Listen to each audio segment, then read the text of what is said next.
Bonjour à tous, voilà, j'aimerais vous partager le message que le Seigneur a mis sur mon cœur pour ce dimanche 8 novembre. Mais avant, je vous invite à prier. Père, merci de conduire ces moments. Merci Seigneur pour cette parole que tu as déposée sur mon cœur pour aujourd'hui. Merci qu'elle puisse apporter paix, joie et que tu puisses faire du bien à tous ceux qui vont l'entendre. Je te remercie encore pour cette technologie qui nous permet de nous joindre, de pouvoir communiquer ensemble malgré les circonstances. Et merci Seigneur de diriger ces moments. Dans le nom de Jésus. Amen. Alors, le titre de ce message pourrait s'intituler « Que faire ?» Que faire pendant ce confinement? C'est la grande question. Les shoppings sont fermés, les parcs d'attractions, les eaux, piscines, toute activité est fermée. Et il est difficile de trouver quelque chose à faire. Cela nous renvoie au final à la créativité ou à l'essentiel. Les promenades, jeux de société, le sport, le vélo, la lecture, la pâtisserie, le bricolage, le rangement, le tri sont des activités qui reviennent au goût du jour. Et comme au premier confinement, ce sont des choses qui sont là. Le jardin va être un petit peu entre parenthèses étant donné la saison. Mais pour le reste, nous revenons à l'essentiel. Heureusement que le soleil a été au rendez-vous la semaine passée. Cela a aussi permis de pouvoir profiter d'activités extérieures. Merci Seigneur. Alors s'il est difficile de trouver des activités au quotidien, se pose aussi la question de nous en tant que chrétiens. Que faire pour faire avancer le royaume? Que faire en tant qu'Église? Comment la vie d'Église peut-elle être vécue pendant ce temps d'arrêt? Toutes nos activités semblent bloquées. Les visites sont interdites, étant donné que nous sommes limités dans le nombre de nos contacts, et nous ne pouvons nous visiter au-delà. Tout est à l'arrêt. Heureusement, la technologie nous permet, que ce soit à travers vidéoconférence, téléphone, à travers ce média, vidéo ou autre, de pouvoir malgré tout communiquer et se rencontrer, avoir certains contacts. Mais cela nous questionne profondément sur la vie de l'Église. Nous avons l'image d'une Église en mouvement dans le livre des Actes, dans la Bible, de voir cet évangile se répandre partout sur la terre avec l'ordre que Jésus a donné. Mais est-ce que la parole de Dieu nous montre aussi des exemples où l'Église est à l'arrêt? J'aimerais donc aujourd'hui m'arrêter, c'est le cas de le dire, sur 3 moments que j'ai retrouvés dans la parole, particulièrement dans les Actes des Apôtres, où l'Église est à l'arrêt. Et nous allons parcourir ces 3 moments et nous questionner particulièrement sur quelle activité les occupait pendant cet arrêt, ce confinement. Alors le premier passage que j'aimerais lire avec vous, c'est un passage que j'avais déjà utilisé dans le premier confinement. Alors je ne vais pas redire ce que j'ai déjà dit, mais j'aimerais quand même qu'on puisse s'arrêter sur justement, particulièrement l'activité qui les préoccupait à ce moment-là. Et donc le premier passage, c'est juste avant le démarrage de l'église, dans la chambre haute. Jésus est parti, les disciples se retrouvent seuls, entre eux, et ils vont retourner sur Jérusalem, dans la chambre haute. Alors, ils sont confinés, on l'a déjà dit et redit, mais que font-ils pendant ce confinement? Et donc j'aimerais lire avec vous dans Acte 1, le verset 14. Tous d'un commun accord persévéraient dans la prière avec les femmes, et Marie, mère de Jésus, et avec les frères de Jésus. Tous persévéraient dans la prière. Donc pendant plusieurs jours, les disciples vont être enfermés ensemble, dans l'attente de la promesse. Et que vont-ils faire? Ils vont persévérer dans la prière. Voilà leur activité principale, la prière. Et cela nous pose la question à nous, pendant notre confinement, ne sachant non plus pas quand il va finir, mais sachant que nous avons aussi des promesses. Quelle est notre activité principale? Est-ce que la prière est notre activité principale et prioritaire? Suis-je moi-même dans l'attente des promesses de Dieu? Pour moi-même, pour ma famille, pour ma vie, pour ma communauté? Ou est-ce que ce confinement, ce deuxième confinement, a mis un coup de massue à ma foi et à ma vie de prière, me mettant le doute sur l'existence de Dieu, sur l'action de Dieu, le règne de Dieu, la capacité de Dieu à changer les choses? Comment le confinement agit sur ma foi et sur ma vie de prière? Est-ce que cela me donne du temps de qualité, me dire enfin j'ai du temps pour prier? Ou au contraire c'est plutôt un coup dur qui remet les choses en question? Les disciples dans la chambre haute vivaient aussi dans l'angoisse de la mort qui les recherchait. Eux, les complices de Jésus, ils n'avaient que les promesses de Jésus et leur foi en ces promesses pour tenir. Et nous, rappelons-nous les promesses régulièrement de Dieu pour nos vies, pour l'avenir? Nous les repassons-nous en nous-mêmes? Prions-nous pour leur accomplissement? Qu'en est-il? Premier confinement, donc, ils persévéraient dans la prière, ils se repassaient les promesses, ils tenaient sur les promesses et ils espéraient, ils aspiraient à leur accomplissement. Et ça les tenait. Voilà leur activité principale. Un autre texte, c'est dans Acte 16. Nous allons plus loin dans les actes. Nous allons dans Acte 16, les versets 19 à 24. Nous sommes ici avec Paul et Silas. Et voici ce que nous pouvons lire suite à justement ce mouvement dans lequel était l'Église, ce mouvement dans lequel était Paul, et il va se faire arrêter. Les maîtres de la servante, donc au verset 19, voyant disparaître l'espoir de leur gain, se saisirent de Paul et de Silas et les traînèrent sur la place publique devant les magistrats. Ils les présentèrent au prêteur en disant « Ces hommes troublent notre ville. Ce sont des Juifs qui annoncent des coutumes qu'il ne nous est pas permis ni de recevoir ni de suivre. À nous qui sommes Romains. » La foule se souleva aussi contre eux, et les prêteurs, ayant fait arracher leurs vêtements, ordonnèrent qu'on les battît de verges. Après qu'on leur eut chargé de coups, ils les jetèrent en prison et recommandant au joaillier de les garder sûrement. Le joaillier, ayant reçu cet ordre, les jeta dans la prison intérieure et leur mit les ceps aux pieds. Voilà, ils sont à l'arrêt, bloqués complètement. Ils ne peuvent plus rien faire, ils sont en prison.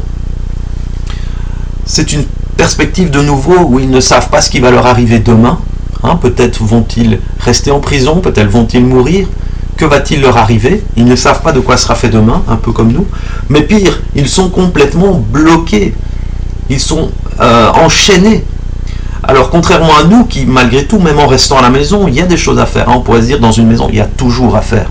Ranger, trier, nettoyer, s'occuper, même faire des activités ludiques. Il y a moyen de faire des choses. Mais là, ils sont en prison avec rien. Que font-ils dans cette prison? Il n'y a rien. Vont-ils se lamenter? Vont-ils se plaindre, gémir, se décourager? Que du contraire. Regardez la suite au verset 25.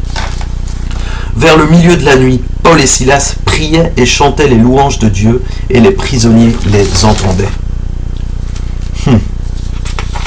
Louanges et prières. Ils louent Dieu, malgré leur situation, car ils savent que Dieu n'est pas défini par leurs circonstances. Ils savent qu'ils sont en train de servir Dieu, et c'est dans ces circonstances-là qu'ils ont été arrêtés. Donc Dieu est avec eux. Dieu n'a pas changé. Ses promesses non plus. Et nous? Quel est le refrain? Quelle musique passe en boucle dans nos têtes, dans nos esprits, dans nos cœurs? J'en ai marre. Fichu confinement. Quand est-ce que tout cela va être fini? Ou gloire à Dieu. Sois loué Seigneur. Merci Seigneur. Quel est le refrain qui passe en boucle? Nous pourrions nous poser la question maintenant que les églises sont fermées, les cultes n'ont plus lieu en présentiel. Est-ce que la louange s'arrête? Est-ce que la seule louange qu'il y a dans notre pays est la louange qui est dans le ciel, devant le trône de Dieu? Bien sûr que non. L'apôtre Paul nous encourage dans plusieurs épîtres à faire des actions de grâce continuellement. D'ailleurs, si nous voulons être continuellement remplis de l'Esprit afin d'être des témoins véritables, l'apôtre Paul nous donne la clé dans Éphésiens chapitre 5, les versets 19 à 21. Dans Éphésiens 5, les versets 19 à 21, nous comprenons ce qui est attendu de nous pour rester remplis du Saint-Esprit. En effet, au verset 18, il est dit qu'il ne faut pas être rempli de vin, enivré de vin, mais bien rempli du Saint-Esprit. Comment? Regardez la suite, les versets 19 à 21. Entretenez-vous par des psaumes, par des hymnes, par des cantiques spirituels, chantant et célébrant de tout votre cœur les louanges du Seigneur. Rendez continuellement grâce pour toutes choses à Dieu le Père, au nom de notre Seigneur Jésus-Christ, vous soumettant les uns aux autres dans la crainte de Christ. Voilà ce que Paul nous encourage à faire pour rester remplis du Saint-Esprit. Mais c'est aussi ce que Paul faisait lui-même, nous le voyons, même en prison, même dans une situation des plus compliquées où il était menacé. Il continue. Parce que ce qui nous marque dans ce texte, au final, c'est ce mot continuellement. Qu'il y ait culte ou pas. Continuellement veut dire au quotidien, à chaque instant. Où est ma louange au quotidien? Car de cette louange dépend ma plénitude. N'oublions pas qu'en sortant de la chambre haute, après la Pentecôte, le premier texte que que nous avons lus, leur témoignage était principalement des louanges. Ils racontaient les merveilles de Dieu à ceux qui étaient là autour d'eux. La louange et la prière sont intimement liées et devaient être au cœur du quotidien dans la chambre haute, mais aussi dans le quotidien de l'Église, même dans les moments où on les arrêtait. Leur louange et leur prière ne s'arrêtaient pas. La louange est-elle au cœur de mon quotidien? La louange s'est-elle arrêtée dans mon quotidien? La louange ne devrait-elle pas recommencer dans ce quotidien? Car la louange est le meilleur remède contre le découragement, la morosité, l'angoisse et toutes les pensées négatives qui pourraient nous tenir et qui pourraient ternir notre quotidien à travers ce confinement.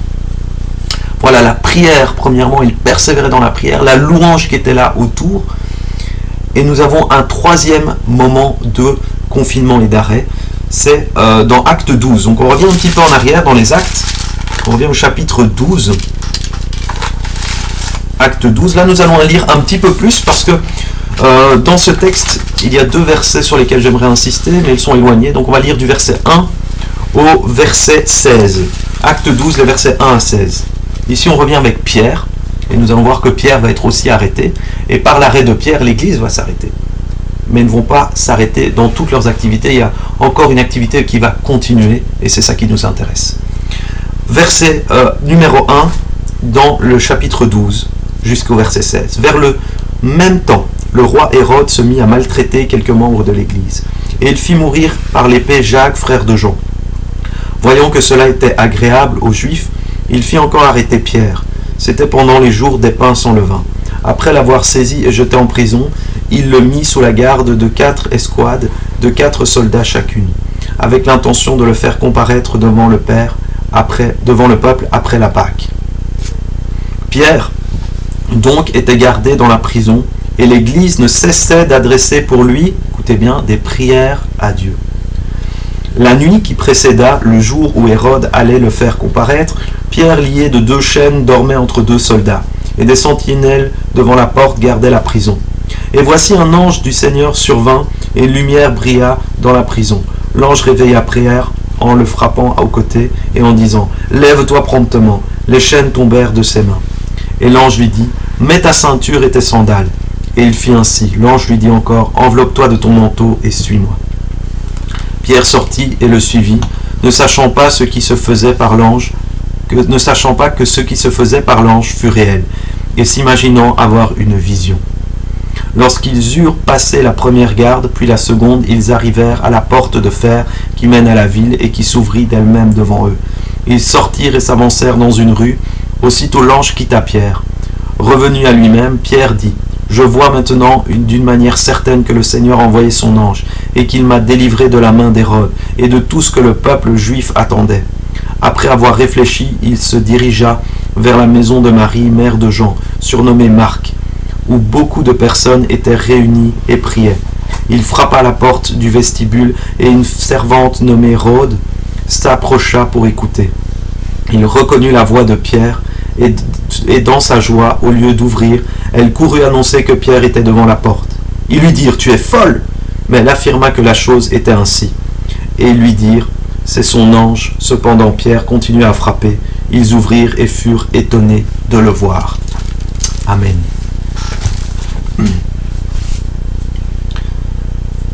Pierre est mis en prison. Et l'Église semble à l'arrêt, à nouveau. Que va-t-il lui arriver? Va-t-il mourir? Pierre était un leader estimé. Il était là au tout début, disciple de Jésus. Que va faire l'Église pendant ce temps où Pierre est en prison, bloqué? Et nous voyons ce texte au verset 5, il nous dit, ils priaient pour lui. Ils adressaient des prières à Dieu. Ils intercédaient. Alors nous avons vu une prière qui s'appuie sur les promesses, une prière qui entretient notre quotidien, mais ici, nous sortons de notre quotidien pour intercéder pour d'autres, soutenir le frère qui va mal, soutenir le frère qui est dans le besoin. Alors, nous pourrions aussi nous voir dans ce texte la sortie et la solution que Dieu a apportée, qui pourrait nous réjouir et nous dire ce que Dieu a accompli à l'époque, il pourrait le faire aujourd'hui. À l'époque, ils ont prié et un ange est venu sortir Pierre de la prison.